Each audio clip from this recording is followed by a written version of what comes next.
welcome to another edition of Husker Football Now. I'm your host, Andy Classen, once again joined by our Husker Insider, Jake Bartecki. Jake, how we doing? Doing well, Andy. Hey, we're getting closer and closer. Yes. We said it last time. Now we're really getting closer. know. Big Ten Media Days right around the corner, literally right around the corner. And, you know, fall camp and soon kickoff. It's going to be an exciting season. It's going to be an exciting time. It really is, and now you're starting to see those position battles. And we're going to see, like you said, fall camp's only a couple weeks away, a week away now. And I think that's where we want to start, right? We want to talk about some of these position battles, Sure. some of these groups. And there's been a lot of talk about, and I want to call it tempered, expectations here with the wide receivers. Got a lot of bodies coming back. 3 of the top 6 pass catchers are back. You have speed on the outside. You've got strength on the inside. There's a lot to like, but I feel like, it's unproven for the most part.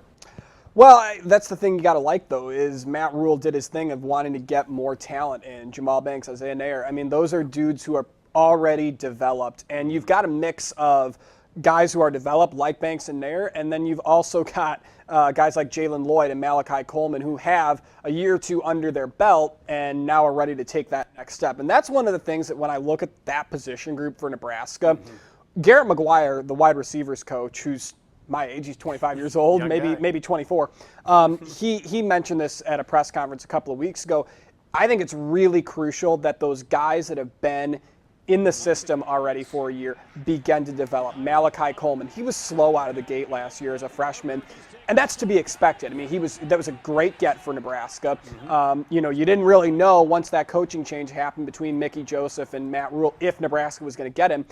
Now they do, and now they have him, and now it's time for him to take a big jump. Jalen Lloyd, I think he's got the potential to be Dylan Raiola's favorite target. And then those younger guys that you have, like Barron and the other young receivers, those guys, you just want to see progress, right? I mean, they're not good. Malachi Coleman was one of the top recruits in the country and was slow out of the gate. I think you just want to see progress from those guys. You want to see progress from the younger guys, obviously. Your sophomores, and you mentioned Malachi Coleman, and Jalen Lloyd, who can break one off at any time with that speed. What do you make of these transfers? A couple of highly touted guys, and you're expecting, production right away. Yeah, Jamal Banks I think he was one of the best wide receivers in the ACC last year at Wake Forest. Big guy, 6'4", 215. He might have even put on some weight in the offseason, so I think he's a great deep threat. And I don't think Nebraska's had that in the past. They haven't had a guy on the outside that stands that tall to be that kind of wide out. And the best wide receiver they had in the last few seasons was Trey Palmer. Trey Palmer was tiny. I mean, he was fast, but he was short. I mean, this is a guy in Jamal Banks who's really tall. Isaiah Nair, he was at Western Michigan, then he was at Texas. He's seen a lot of different schemes. He's seen a lot of different types of players in the MAC, in the Big 12. Now he's going to the Big 10. We'll see how all that translates, but I think those two guys are really strong for this team. I'd have to agree with you, Jake, where I think the pieces are in place, and it's all going to come down to the trigger man, right?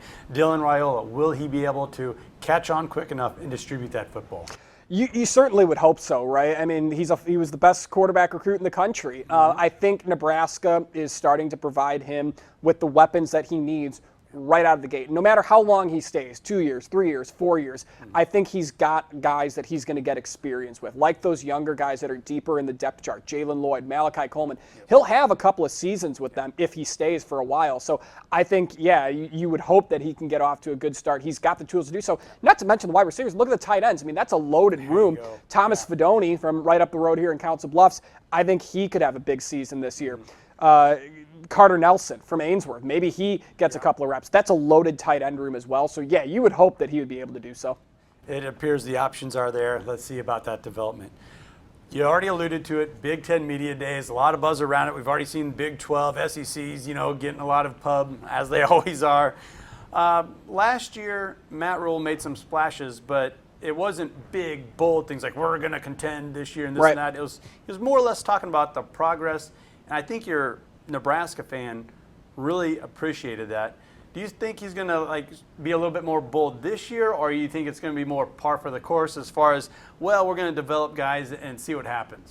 I think you're not going to see Nebraska give away too much of what their expectations are, because I think it's pretty clear that the expectations within the building are to win this year. I mean, he had a press conference about a month ago, and he was very clear that he thinks this is a year where 6 wins is not the standard in that building right now. They feel like they've got the pieces to contend for the Big Ten. Do they have the pieces? Actually, that remains to be seen. But I think in that building, there's a lot of belief that they do. I think you're going to see Matt Rule be confident that he has a good team, but why wouldn't he be? He's got the best quarterback recruit in the country in his starting lineup. He's got a top defense in the Big Ten returning this year. I think there will be confidence, but I think it will be tempered confidence. Yeah, once again, going back to kind of a more measured approach. Exactly. Let's talk about the 3 guys he decided to take with him. A couple of veterans on the defensive side, and let's be honest, the defense kind of carried the water last year. But then he also brought in Ben Scott, an interior lineman. And as a Nebraska fan, you love seeing the face of your program represented by a lineman. Yeah, and you love to see it represented by a Nebraskan, too. I mean, a Columbus, Nebraska guy. Ben Scott is a very good player. He had a good season last year. Him and Jeff Sims had some trouble early on with the snaps, but I don't think that was all on either one of them. I think there was just miscommunication there. But yeah, I mean, Ben Scott is a soft-spoken guy. We don't get a lot out of him in press conferences and media availability. But that being said, he's definitely, I think, a silent leader, and maybe he's less silent in the locker room. Some guys are like that. Very humble in front of the media and on the field, but they're a vocal leader in the locker room. I could see that being the case for the junior center. The 2 other guys, Ty Robinson and Isaac Gifford. Ty Robinson, this is a dude who decided to come back to Nebraska when he probably could have gone to the NFL and gotten drafted and competed for a starting job. I think it was a decision that he feels like, he put in a lot of work here. Now they've really got a chance to make a bowl game and make some noise. Yeah. I think he wants to be a part of that. And number 2, I think he also wants to hone his craft a little more, so when he does go to the big show, he's got even more talent. Isaac Gifford, single-digit number guy, so was Ty Robinson last year. That's going to be one of your leaders in the secondary, so I think that's a no-brainer to bring him along, too. Yeah, you like seeing Isaac down there. Getting back to Ty Robinson, I do think there's something to be said for him wanting to up his draft status, maybe add some value to his own name there. But then also we've seen some additions to the defensive coaching staff. That might also help him out as far as improving his draft status and leaving maybe a little bit more of a legacy. And if you would, I think NIL really helped Ty Robinson. We've seen an interview with him on News Channel Nebraska where he said, yes, it made it very much easier to make that decision to stay at Nebraska because financially I'm fine. I'm okay. I don't have to be pressured into going to getting a check. Yeah, to get the check while my body is still young and this and that. Yeah, I mean, NIL, I think, Nebraska, Ohio State, Alabama, anywhere in college football. Oregon. Yeah, exactly. In college sports, anywhere, I think, is going to play into factors of guys wanting to stay a little longer. Now, that's the thing. You mentioned he wasn't pressured. He didn't feel pressured to have to get a check. I think he also wanted to leave a legacy here at Nebraska. I mean, he's got a chance to really, with a good season this year, and he already, I think, has done this, to really leave his footprint on this football program. And you mentioned the defensive coach. John Butler comes in, taking over for Evan Cooper in the secondary. I think that helps the defense as a whole, and I think it helps Matt Rule's philosophy as a whole, because you hear a lot of players talk about wanting to come to Nebraska. Jamal Banks said this because they have an NFL coaching staff. Yeah. This is a group of guys that have coached in the NFL. John Butler, many years of experience with the Buffalo Bills. That's a Buffalo Bills defense that in the past few years has been really, really strong. Secondary's been awesome. Secondary has been awesome for the Bills. They've got a lot of dudes that have made Pro Bowls while he's been there. So I think that you bring somebody like that in, it just helps the defense as a whole because you've got that experience and it helps your team long term because your philosophy has been NFL coaching staff. Well, you brought in a dude who's been coaching one of the best NFL defenses. Yeah, couldn't agree more with you on the additions to the coaching staff there. Let's have a little fun now since we are at the end of July, heading into August. Been a lot of chatter about NCAA 25, EA Sports. It's in the game. EA Sports in the game. I think a lot of folks are kind of taken back with the attention to detail. We got a clip here of Kirk Herbstreit talking about some Huskers. Let's play that. Boy, Chris, this back is so talented, picks up another first down. The Nebraska faithful love to see the ball in his hands, just like they love to see the backs over the years. Think about T.O., Tom Osborne, when he had the backs going, Mike Rozier, and Lawrence Phillips, and Amon Green, Roger Craig going way back. More recently, Amir Abdullah, Rex Burkhead. Boy, oh boy, they've had some fun backs to watch. So, Jake, What do you make of that? It's so detailed. You talk about Mike Rozier, Tom Osborne, then all the way up to Amir Abdullah and Rex Burkhead. I think that's really cool. And I will be honest, I still have a PS4, so I have not played the game. So I cannot confirm nor deny if that is something they do with a bunch of different teams. But I'll say this much. To do it for Nebraska, EA Sports knows their audience. If there's one thing Nebraska fans love, and I don't mean to upset anybody when I say this, it's living in the past a little bit, right? Right. You know, the 90s are the glory days, the 70s are the glory days. So to put that in there, you know that's going to put a smile on every Nebraska fan that plays that game. And even if somebody's not a Nebraska fan, it just brings you back in time of when Nebraska was really good, or the younger generation, give you a little education about it. I think that was a great move by EA Sports, if it's just for Nebraska or if it's for the whole game. Right, and I think even Big Ten fans, college football fans as a whole, kind of like to go back to those glory days, right. Whether it's for Texas, whether it's Kansas State in the 90s as well. They like to hear those names and kind of take them back a little bit. Yeah, and the other thing that I thought was really cool about the game is they have a lot of the traditional details with Nebraska really ironed out. Like you got the tunnel walk, you've got Dylan Raiola tapping the horseshoe coming out of the locker room. The new old Herbie Husker. Exactly. So all that stuff, I mean, that EA Sports knew their audience, especially for Nebraska. So, I mean, I hope I get to play the game sometime soon. I don't have a PS5 or an Xbox, but, man, it sure is cool. Nebraska looks pretty good on it.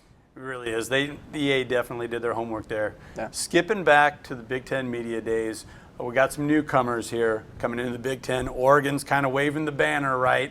I think they're going to have a phenomenal year. What do you think the likes of Oregon and USC, what they're going to say, or how their experience is going to go at their first Big Ten Media Days?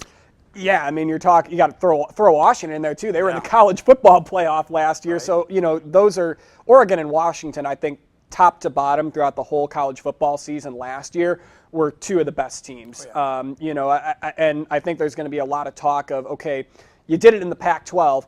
How's that going to translate to the Big Ten? And not just how are the results going to translate, but I think you look at it in a different perspective. How is the scheme going to translate? Because what do you think of when you think of Big Ten football? You think of a cold November afternoon. You think of hard-nosed running the football. Big Ten West, 9 to 6 games. How do you plan to kind of bring, I don't want to call it an air raid offense, but a spread out, deep ball offense into somewhere where you've got a lot of big, mean, corn-fed linemen right up in your face? So I'm very curious to see what they say about translating some of their traditional schemes to the Big Ten. And you flip it to the other side of the ball. Those defenses, sometimes you think of the joke about the Pac-12 and the Big 12. There's no defense in those conferences. Let's see how there is defense in the Big Ten. As far as what to expect from, it's really tough to answer because you just don't really know where their head is at. I'm really curious. I hope somebody asks like Lincoln Riley or somebody from USC or UCLA, what's it going to be like to play at Ross-Ade Stadium in West Lafayette when it's 25 degrees in the second week of November? Something they didn't experience in the past. Exactly. I think there's a lot of parallels that can be drawn when Nebraska joined the Big Ten, because at that time Nebraska kind of had a spread offense, scored a lot of points, and then they got thrown into the Big Ten, and you saw that learning curve, if you will, under Bo Pelini. Yeah, you did, and even Scott Frost tried to change it up a little bit and become more of a spread offense. Didn't necessarily work out, but I think Nebraska now is probably in between those two. I think Matt Rule's talked about using the fullbacks. We'll see how much he does that this year. I mean, when you've got a guy like Dylan Raiola, you want to try and exploit every weakness on the offensive side of the ball. So it'll be interesting to see what they do this year with scheme. But, when you've got an offense as high power and some of the on-paper names that you have, you'd expect a lot. It'll be interesting, no doubt about it. Jake, thank you for your time and joining us once again on Husker Football Now. You betcha. Thanks, Andy. Thank you for joining us once again on the latest edition of Husker Football Now.